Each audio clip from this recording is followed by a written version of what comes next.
How did we start our conference? Well, we heard from our previous two plenary speakers about some of the drivers to environmental change, some of the impacts, very pressing impacts that we already see and are measurable. Our next speaker is going to take a deep dive into the impact on ecosystems. Please welcome from Argentina, Sandra Diaz from Córdoba National University, a world-leading expert on biodiversity and a member of the scientific community of Diversitas. Sandra Diaz. Thank you very much. Good morning, everyone. I feel greatly honored and delighted to be here today. Today, I will be talking about the fabric of life in the Anthropocene. The fabric of life can be said to consist of the tree of life and the web of life. The tree of life is our evolutionary heritage of living species and genetic varieties.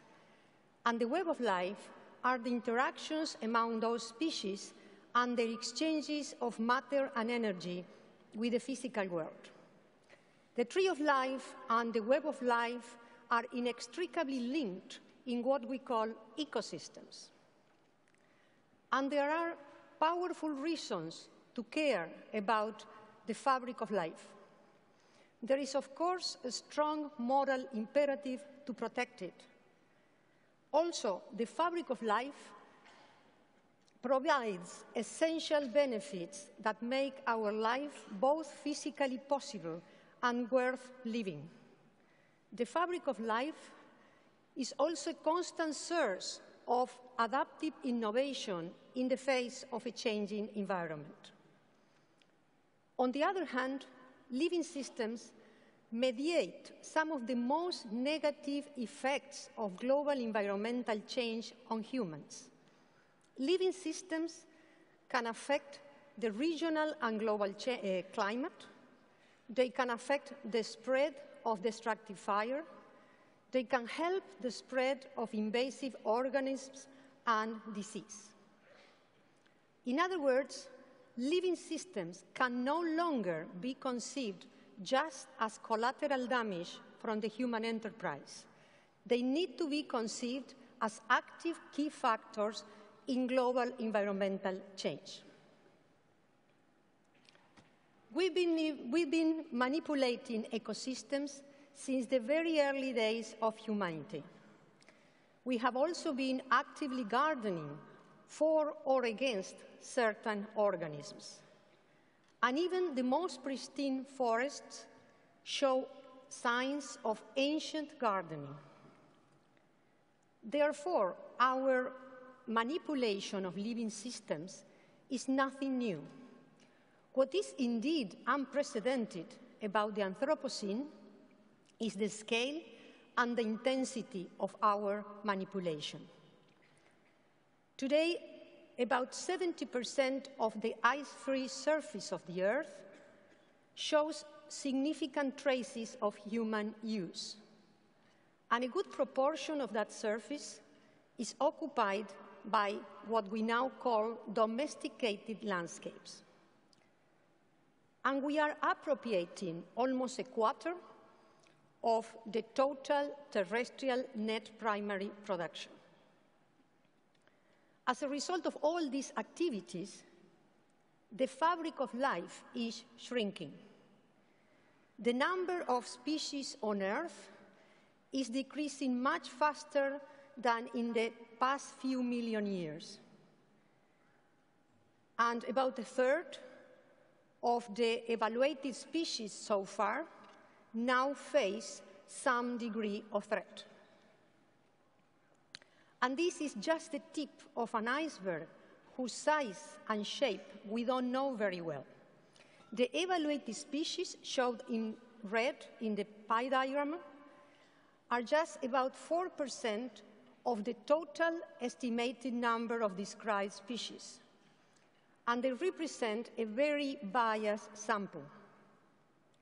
The evaluated species are mostly vertebrates, especially mammals and birds.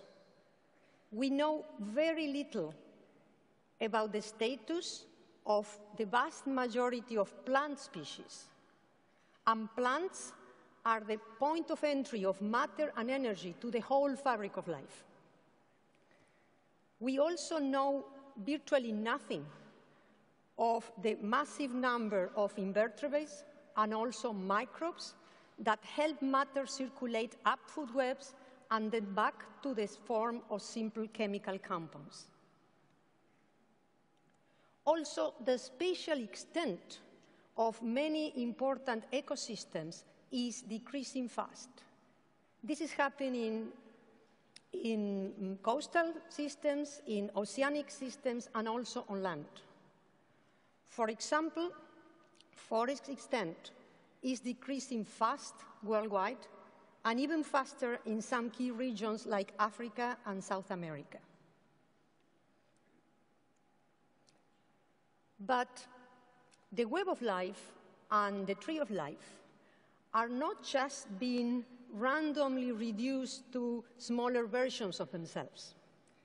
Because we actively select favor organisms or disfavor organisms with very particular characteristics, we are changing the functional composition of the fabric of life as well as its size. And this has to do with our construction of domesticated landscapes. The ultimate domesticated landscape is one that maximizes homogeneity and the fast growth of the organisms we use. It's also a landscape free from competitors and predators. Now, the selective pressures that result in domesticated landscapes are very different from the ones prevailing during most of the evolutionary history of most of the species that live today on Earth. So, for example, if we go to the bottom of the web of life, at the level of primary producers, most plants that live today on Earth have evolved in a world of heterogeneity and scarcity. The tree of life is full of remarkable ways to deal with the scarcity of light, of nutrients, or water. Of course, plants often pay a price for these adaptations by growing slowly. But throughout history, habitats have been heterogeneous enough to provide refuge for them. But in the increasingly domesticated landscapes of the Anthropocene, heterogeneity is being replaced by homogeneity, and scarcity is being replaced by excess of resources. We are flooding ecosystems with nutrients and water, and this completely eliminates the comparative advantage of the plants adapted to scarcity, and they are quickly replaced by a small number of fast-growing specialist plants that are becoming more and more common across the world, assisted voluntarily and involuntarily by us. If we look at the top of the web of life, we are losing large animals, both carnivores and herbivores, that grow slowly and reproduce late. And this is happening because they have been perceived as dangerous, because they compete with us for resources, including habitat, or because we are actively harvesting them and they recover slowly. This rapid loss of large, slow-living animals has been called the trophic downgrading of the Earth, and is happening on land, and is also happening in the oceans. Many marine food webs are now shifting from the configuration you see to your left to this new configuration to your right, dominated by a reduced number of small fish species and jellyfish. This is not a very good system to swim in or to make a living from. In summary, what we are doing is to squeeze the web of life simultaneously from the bottom up, increasing resource availability, and from the top down, eliminating large consumers. In other words, we are burning the ecosystem candle at both ends. And this is indeed a very good recipe to quickly reach some point of abrupt change, beyond which recovery may be difficult. That is why the scientific community is now talking about biodiversity tipping points to be added to the geophysical tipping points that my colleagues referred to this morning. A good empirical example of these processes is the rapid degradation of many coastal marine ecosystems.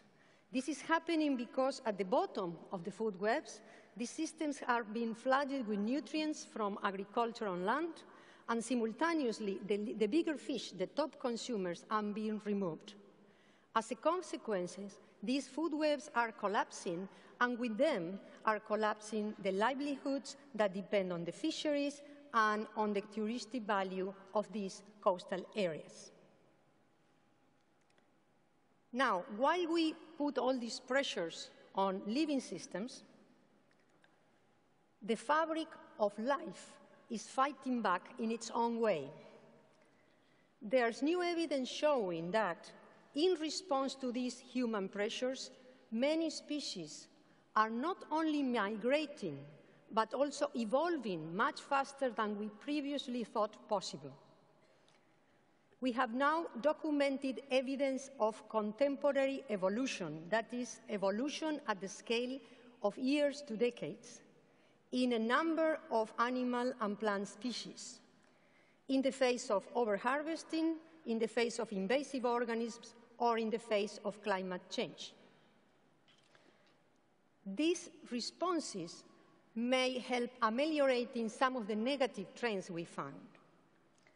But of course, the organisms we don't want can do it too. So the main message here is that the fabric of life is reacting actively to human pressures in very complex ways, sometimes diminishing environmental problems, sometimes making them worse. So, on the basis of the trends I have just summarized, the prospect of arresting the deterioration of biodiversity and ecosystem services, and ecosystems in general, doesn't look encouraging. However, there are some modest signs of positive change. The spatial extent of protected areas and sustainably managed forests is increasing. Some countries are decreasing their nutrient loadings into the environment, and more species are evaluated every day. These examples of progress show that positive change is materially possible, so there is hope.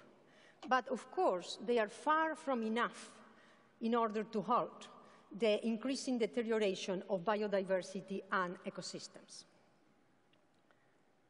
So I would like to conclude with one clear trend and two big challenges. It is very clear now that the fabric of life is deteriorating fast, both in terms of evolutionary heritage and functionality, and is taking with it a number of very important benefits to humankind. If these trends are to be reverted or even halted, there are two main challenges. First, we need to attack the root causes of biodiversity and ecosystem loss. And these root causes are the societal and physicochemical drivers summarized by my colleagues this morning. It's also clear that many ecosystems will just not spontaneously revert back to their previous state, even if the pressures are lifted immediately. So, in parallel of tackling the root causes of biodiversity deterioration, some ecosystems will need to be actively gardened back to functionality. And some other ecosystems, those that have gone beyond the point of no return, may need to be gardened forward into new, more desirable states that may be very different from their original form. Thank you very much.